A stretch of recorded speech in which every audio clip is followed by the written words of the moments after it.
This magical unreal land was filmed at dawn this morning. It's 100% unedited. It's how I filmed it with my drone. No cut, no color tweaking, and no extra layering. Nothing, I promise.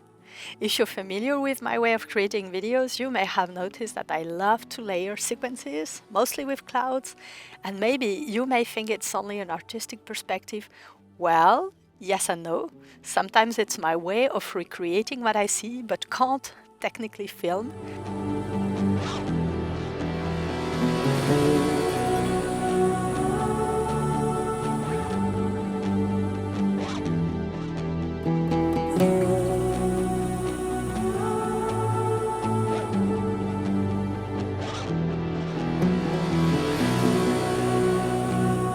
If you're new to the channel, welcome and think about subscribing.